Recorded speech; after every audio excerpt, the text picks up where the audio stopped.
855, vous savez ce que c'est comme chiffre? C'est le nombre de personnes mortes à la rue en 2024. Et c'est aussi le bilan de la Macronie. Voilà. Si on fait une moyenne, ça fait 2 personnes qui meurent chaque jour en France, dans l'indifférence générale. Et le paradoxe, c'est quoi? C'est qu'en parallèle, vous avez 3,1 millions de logements vacants en France. Déjà en 2017, il y avait eu 517 personnes qui étaient mortes dans les rues en France.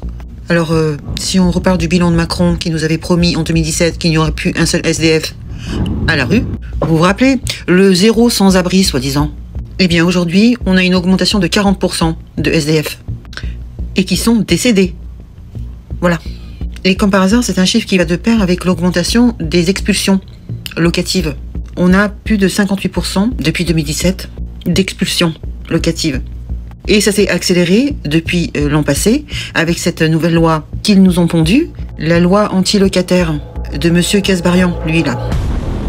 Et est-ce qu'il y a eu une prise de conscience de la part de la Macronie par rapport à cette situation?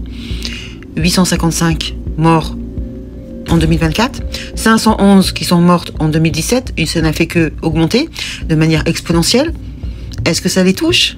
Pensez-vous? Bien sûr que non.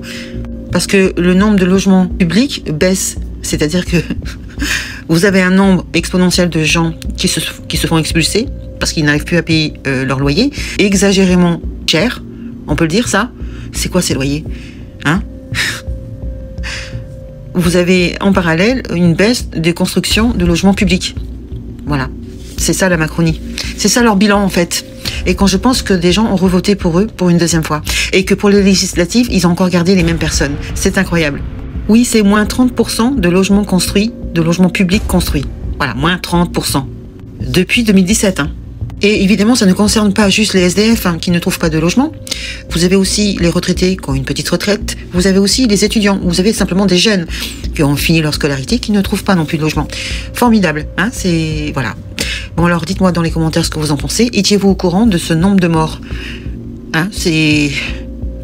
Donc évidemment, c'est pas moi qui le dis. Vous allez voir une vidéo d'un député. Et après, vous me direz dans les commentaires ce que vous en pensez. Hein, laissez-moi un petit message, un petit commentaire. Partagez la vidéo, parce qu'il faut que les gens sachent un petit peu ce qui se passe dans ce pays.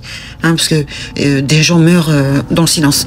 Écoutez. Permettez-moi peut-être de commencer en vous montrant cette une du journal La Croix, qui est parue avant-hier. 855. C'est le nombre de personnes qui sont mortes à la rue en 2024.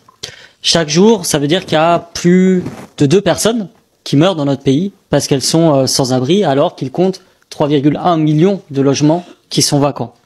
En 2017, c'était 511 personnes qui étaient décédées. Le bilan de Monsieur Macron, qui promettait le zéro sans abri, est donc d'une augmentation de 40% des personnes qui sont mortes à la rue.